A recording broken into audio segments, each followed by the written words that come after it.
ನಮಸ್ಕಾರ, ಇದು ವಿಶ್ವಂಬರ ಟಿವಿ. ನಾನು ಗುರುಪ್ರಸಾದ್ ಶಾಸ್ತ್ರಿ. ಪ್ರೈಮ್ ಗೆಸ್ಟ್ ಕಾರ್ಯಕ್ರಮಕ್ಕೆ ಸ್ವಾಗತ. ಇವತ್ತು ನಮ್ಮ ಜೊತೆಗಿದ್ದಾರೆ ಶ್ರೀ ಹಾಲಪ್ಪ ಜಕ್ಕಣ್ಣನವರು, ಶಿರಸಿ ತಾಲೂಕಿನ ದಾಸನಕೊಪ್ಪದವರು, ಮಾಜಿ ಜಿಲ್ಲಾ ಪಂಚಾಯತ್ ಸದಸ್ಯರು ಹಾಗೂ ಸಾಮಾಜಿಕ ಸಂಘಟನೆಗಳಲ್ಲಿ ಸಕ್ರಿಯವಾಗಿ ತಮ್ಮನ್ನು ತೊಡಗಿಸಿಕೊಂಡಿದ್ದಾರೆ. ಕಾರ್ಯಕ್ರಮಕ್ಕೆ ಆತ್ಮೀಯ ಸ್ವಾಗತ. ನಮಸ್ತೆ ಸರ್. ನಮಸ್ತೆ. ನಮಸ್ಕಾರ. ಪ್ರಿಯ ವೀಕ್ಷಕರೇ, ಈ ವಿಡಿಯೋನ ನೋಡೋದಕ್ಕೂ ಮೊದಲು ನಮ್ಮ ಚಾನೆಲ್ ಅನ್ನ ಇನ್ನು ಸಬ್ಸ್ಕ್ರೈಬ್ ಮಾಡ್ಕೊಂಡಿಲ್ಲ ಆದ್ರೆ ತಕ್ಷಣವೇ ಸಬ್ಸ್ಕ್ರೈಬ್ ಮಾಡ್ಕೊಳ್ಳಿ. ಹಾಗೆ ವಿಡಿಯೋ ಇಷ್ಟ ಆಗಿದ್ರೆ ಶೇರ್ ಮಾಡಿ. ಈಗ ಸರ್ಕಾರ ಏನು ಹಿಂದೇಟ್ ಹಾಕ್ತಾ ಇದೆ ಅಂತ ಏನು ಹೇಳ್ತಾರಲ್ಲ, ಆಡಳಿತಾತ್ಮಕವಾಗಿ ಒಂದು ಜಿಲ್ಲೆ ಹೊಸದಾಗಿ ಮಾಡ್ಲಿಕ್ಕೆ ಈ ಖರ್ಚಿನ ದೃಷ್ಟಿಯಿಂದ ಹಿಂದೇಟ್ ಹಾಕ್ತಾ ಇದೆಯಾ, ಹೇಗೆ ನೀವೇನು ಹೇಳ್ತೀರಿ? ಅದು ಹೇಳ್ಬೋದು. ಖರ್ಚಿನ ದೃಷ್ಟಿಯಿಂದ ಹಿಂದೇಟ್ ಹಾಕೋದು ಅನ್ನಕ್ಕೆ ಉಳ್ದವ್ರಿಗೆಲ್ಲ ಮಾಡಿಕೊಟ್ಟಿರಲ್ಲ. ಮತ್ತು ಬಂದು ಹೋಗೋಕ್ಕೆ ಇರೋ ವ್ಯವಸ್ಥೆ ಆತಕ್ಕೆ ಆಡಳಿತ ನಿರ್ವಹಣೆ ಮಾಡುವ ಅಧಿಕಾರಿ ವರ್ಗಕ್ಕೆ ಮತ್ತು ಸಾಮಾನ್ಯ ಜನ ಮತ್ತು ಸಾರ್ವಜನಿಕರು ಎರಡೂ ಸೇರಿ ಇವರ ಅನುಕೂಲತೆಗಾಗಿ ಇರಬೇಕಾದ್ರೆ ಅವ್ರಿಗೆ ಹೋಗಿ ಬರುವಷ್ಟು ದೂರದಲ್ಲಿ ಇರಬೇಕಲ್ಲ. ಹಾಗಿಲ್ಲಲ್ಲ, ಇದು ಖರ್ಚು ವೆಚ್ಚದ ಪ್ರಶ್ನೆ ಬರೋದಿಲ್ಲ. ಈ ಎಲ್ಲ ಆಗ್ಯಾವಲ್ಲ, 20 30 ಆಗ್ಯಾವು. ರಾಜ್ಯದಾಗ ದೇಶದಾಗ ಜಿಲ್ಲೆನೇ ಹೆಚ್ಚಾಗ್ಯಾವು. ಹಾಗಾಗಿ ಅದು ಬರೋದಿಲ್ಲ. ಈಗ ಇವರೆಲ್ಲ ಕಾರವಾರಕ್ಕೆ ಹೋಗ್ಬೇಕು ಅಧಿಕಾರಿಗಳು, ಎಷ್ಟು ಖರ್ಚು ಬರ್ತತಿ? ಖರ್ಚೇ ಹೆಚ್ಚಾಗ್ತತಿ, ಕಡಿಮೆ ಆಗೋದಿಲ್ಲ.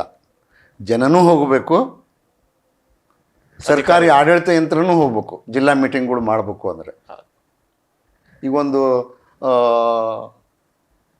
ಯಾವುದು ಈ ಆ್ಯಂಟಿಸಿಪೇಟ್ರಿ ಬೇಲ್ ತೊಗೋಬೇಕು, ಕಾರವಾರಕ್ಕೆ ಹೋಗಬೇಕು. ಈಗ ಜಡ್ಜರು ಒಂದು ಮೀಟಿಂಗ್ ಕರೆದೆಲ್ಲ ಕೇಳಬೇಕು, ಅಲ್ಲೇ ಹೋಗಬೇಕು. ಈ DHO ಆರೋಗ್ಯದ್ದು ಅಲ್ಲಿಗೆ ಹೋಗ್ಬೇಕು. ಎಲ್ಲ ಇಲ್ಲಿಂದ ಎಲ್ಲರೂ ಹೋಗ್ತಾರೋ. ಜನ ಹೋಗೋ ಖರ್ಚು ಜಾಸ್ತಿ ಬರೋದಿಲ್ಲ, ಅದು ಅವ್ರವ್ರ ಕಿಶೆದಿಂದ ಹೋಗಿರ್ತಾರೋ. ಸರ್ಕಾರ ವೆಹಿಕಲ್ ಹಾಕ್ಯಂದು ಅದು ಇಡೀ ದಿನ ಅಲ್ಲಿ ಗೊಡ್ಡು ಬಿತ್ತು, ಚೀಪ್ ಇಲ್ಲ ಅಂದ್ಬಿಟ್ಲೆ ಆ ತಾಲೂಕಿನಾಗ 5 ತಾಲೂಕಿನವ್ರು ಹೋಗ್ತಾರೆ ನೋಡ್ರಿ ಅಲ್ಲಿಗೆ. ಹಿಂಗಾಗಿ ಖರ್ಚು ಹೆಚ್ಚೇ ಬರ್ತೈತೆ, ಕಡಿಮೆ ಬರೋದಿಲ್ಲ. ಆದರೆ ಕಣ್ಣಿಗೆ ಕಾಣುವಾಗ ಹಂಗೆ ಅನಿಸ್ತೈತೆ.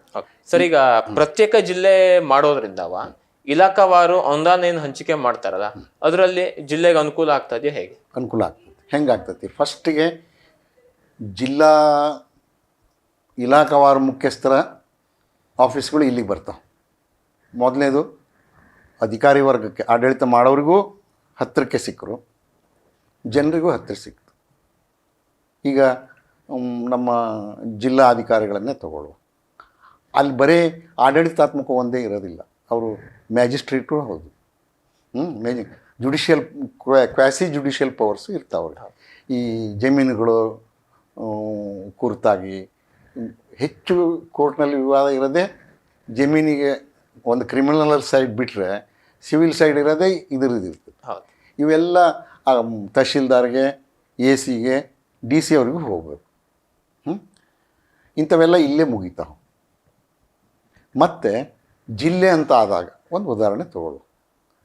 ಜಿಲ್ಲೆಗೆ ಒಂದೊಂದು ಯೋಜನೆಗಳನ್ನು ಕೊಡ್ತಾರೆ. ಜಿಲ್ಲೆಗೆ ಒಂದು ಆಸ್ಪತ್ರೆ, ಜಿಲ್ಲೆಗೆ ಒಂದು ಇಂಜಿನಿಯರಿಂಗ್ ಕಾಲೇಜು. ನೋಡ್ರಿ, ನಮ್ಮದು ದುರಾದೃಷ್ಟ ಅಂದರೆ ಇಲ್ಲೇ ಆಗಬೇಕಾದ್ದು ಕಾರವಾರಕ್ಕೆ ಆಗಲಿ, ಏನು ತಪ್ಪಲ್ಲ. ಆದರೆ ಇಲ್ಲೇ ಆಗಿದ್ದಿದ್ರೆ ಎಷ್ಟು ಜಿಲ್ಲೆಯ ಜನರ ಸಂಪರ್ಕಕ್ಕೆ ಸಿಗ್ತಿತ್ತೋ ಕಾರವಾರದಲ್ಲಿ ಸಿಗೋದಿಲ್ಲ. ಸಹಜವಾಗಿ ಯೋಚನೆ ಮಾಡಲಿ, ಅವ್ರು ಭಟ್ಕಳದವರೆಲ್ಲ ಆತ್ಲಾಗ ಹೋಗ್ಬಿಡ್ತಾರೆ, ಮಂಗಳೂರು ಹೋಗ್ತಾರೆ. ಈ ಕಾರವಾರದಾಗೂ ಇಲ್ಲೇ ಕುಮಟಾ ಹೊನ್ನಾವರದವರೆಲ್ಲ ಮತ್ತು ಅವರು ಮಂಗಳೂರು, ಈ ನಮ್ಮ ಹೆಗಡೆ ಆಸ್ಪತ್ರೆಗೆ ಇಲ್ಲೇ ಹೋಗ್ತಾರೆ. ನಮಗೆ ಇಂಜಿನಿಯರಿಂಗ್ ಕಾಲೇಜು ಸಿಗಲಿಲ್ಲ, ಇಟ್ಲ ಮೆಡಿಕಲ್ ಕಾಲೇಜು ಸಿಗಲಿಲ್ಲ. ನಾವಿಲ್ಲಿ ಹೈಟೆಕ್ ಆಸ್ಪತ್ರೆ ಆಗ್ಬೇಕು ಅಂತೇಳಿ ಅದಕ್ಕೊಂದು ಹೋರಾಟನೇ ಮಾಡ್ಬೇಕಾಗೈತಿ. ಏರೋಡ್ರೋಮ್ ಬರ್ತಾವೆ, ಸೆಂಟ್ರಲ್ ಯೂನಿವರ್ಸಿಟಿಗಳು ಬರ್ತಾವೆ. ಈ ನವೋದಯ ವಿದ್ಯಾಲಯ ಈಗ ನಮ್ಮ ಇಡೀ ಜಿಲ್ಲೆಗೆ ಒಂದೇ ಐತಿ.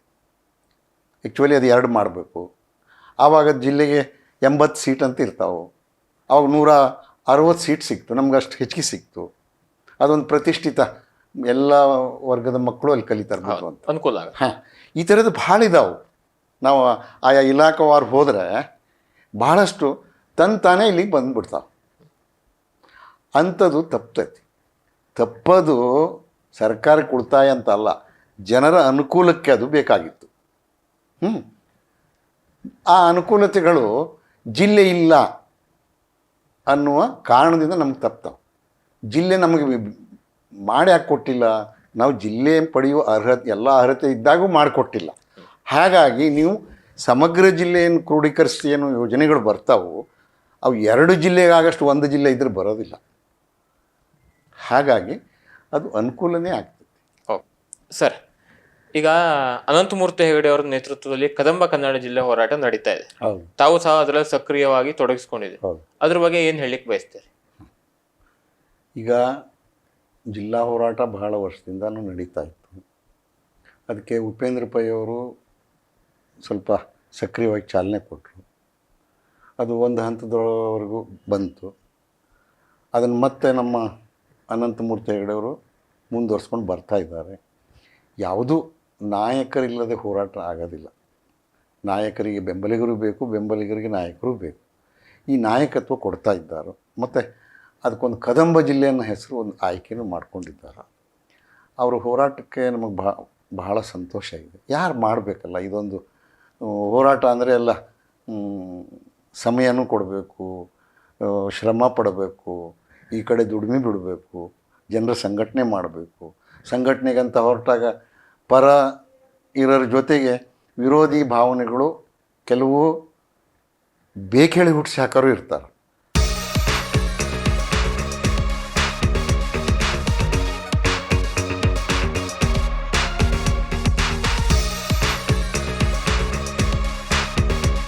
ಅವಶ್ಯಕತೆಗಾಗಿ ವಿರೋಧ ಮಾಡೋದು, ವಿಚಾರಕ್ಕೆ ವಿರೋಧ ಮಾಡೋದು ಬೇರೆ.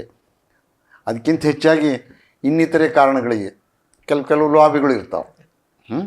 ಹಾಗಾದ್ರಿಂದ ಇನ್ನೇನೋ ನಮಗೆ ತೊಂದರೆ ಆಗ್ತತಿ.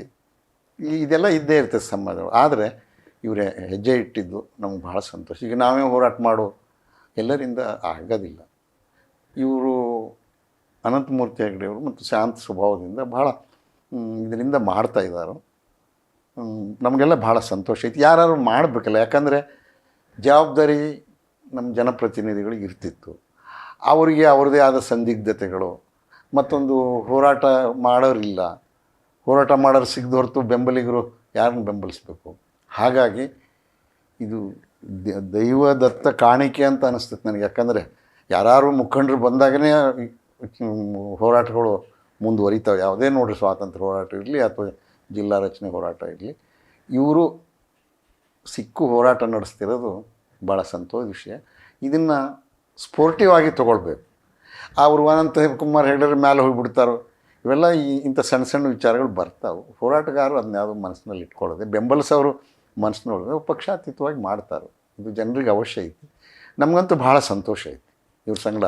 ಅದು ಕಷ್ಟವೋ ಸುಖವೋ ಜನರಿಗೆ ಒಳ್ಳೇದಾಗತ್ತೆ, ಮುಂದಿನ ಜನಾಂಗಕ್ಕೆ ಒಳ್ಳೇದಾಗತ್ತೆ.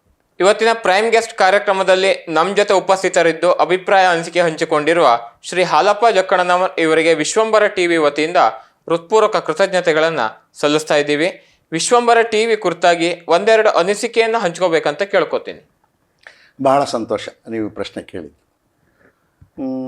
ನಾನು ನೋಡ್ತಾ ಇದ್ದೆ, ನಾನು ಒಬ್ಬ ಖಾಯಂ ವಿಶ್ವಂಬರ ಟಿವಿಯ ವೀಕ್ಷಕ. ಎಲ್ಲ ಸಾಧಾರಣ ಬರುವ ಎಲ್ಲ ಕಾರ್ಯಕ್ರಮಗಳನ್ನು ನಾನು ನೋಡ್ತೇನೆ. ನನಗೆ ಇಲ್ಲಿಯವರೆಗೂ ಜಿಲ್ಲೆಯಲ್ಲಿ ವಿಶ್ವಂಬರ ಟಿ ವಿ ಅವರು ಏನು ಒಂದು ಇಲಾಖಾ ಮುಖ್ಯಸ್ಥರಿರಲಿ ಅಥವಾ ಯಾವುದೇ ವಿಷಯ ತಜ್ಞರು ಇರಲಿ, ಅವ್ರನ್ನೆಲ್ಲ ಕರೆದು ಅವ್ರ ಅಭಿಪ್ರಾಯಗಳನ್ನು ನೀವು ಕೇಳ್ತಾ ಇದ್ದೀರಿ. ಈಗ ಇದ್ರದ್ದು ಬಂತು, ನಮ್ಮ ಯಾವುದು ಟ್ಯಾಕ್ಸು ಬಜೆಟಿಂದ ಬಂತು, ನಮ್ಮ ಇವ್ರನ್ನ ಕರೆದ್ರಿ, ಯಾರಿಗೆ ಅದು ಸ್ವಾದಿ ಅವ್ರಿಗೆ ಕರೆದ್ರಿ, ಆ CA ವಿನಾಯಕ್ ಅಂತ ಅವ್ರಿಗೆ ಕರೆದ್ರಿ. ಹಿಂಗೆ ಬಹಳ ಚೆನ್ನಾಗಿ ಎಲ್ಲ, ಅಂದರೆ ಅನಿವಾಸಿ ಭಾರತೀಯರಿಗಾಗಿ ತೋಟ ಮಾಡಿಕೊಡೋದು, ಕೃಷಿ ಗ್ರಾಮ ಅಂತ ಗಣಪತಿ ಹೆಗಡೆ ಅವರು. ಈ ಸಮಸ್ಯೆಗಳೆಲ್ಲ ನಮಗೆ ಇದ್ದಾವೆ. ಇವ್ರನ್ನೆಲ್ಲ ನೀವು ಪರಿಚಯಿಸೋದ್ರಿಂದ ಎಷ್ಟೋ ಸಾರಿ ನಮ್ಗೆ ಗೊತ್ತಿರ್ತಿದ್ದಿಲ್ಲ, ಅವೆಲ್ಲ ಗೊತ್ತಾಗ್ತಾವೆ. ನಮ್ಮ ಇವ್ರನ್ನ ಮೇಡಮ್ ಅವ್ರಿಗೆ ಯಾವುದು ಟ್ಯಾಕ್ಸ್ ಏನೋ ಹೆಸರಿದೆ, ಅದು ನಮ್ಮ ಭುವನೇಶ್ವರಿ. ಅಂದರೆ ಯಾರ್ಯಾರು ಆಯಾ ಫೀಲ್ಡ್ ಎಕ್ಸ್ಪರ್ಟ್ಸು ಹೀಗೆಲ್ಲ ಪರಿಚಯ ಮಾಡಿಸ್ತಾ ಇರೋದ್ರಿಂದ ಅದು ಜನರಿಗೆ ಅನುಕೂಲನೂ ಆಗ್ತತಿ ಮತ್ತು ಗೊತ್ತಿಲ್ಲದೆ ಎಷ್ಟೋ ವಿಷಯಗಳು ಗೊತ್ತಾಗ್ತಾವೆ. ಇದೊಂದು ಹೊಸ ಹಾದಿಯಲ್ಲಿ ವಿಶ್ವಂಬರ ಟಿವಿ ನಡೀತಾ ಐತಿ. ಈಗ ಕರೆದ್ರಿ, ಜಿಲ್ಲೆ ಬಗ್ಗೆ ಹೇಳೋಕ್ಕೆ ಒಂದು ಅವಕಾಶ ಆಯಿತು. ಹೀಗೆ ಬಹಳ ಸಂತೋಷದ ವಿಷಯ. ಓಕೆ, ಧನ್ಯವಾದ. ನಮಸ್ಕಾರ.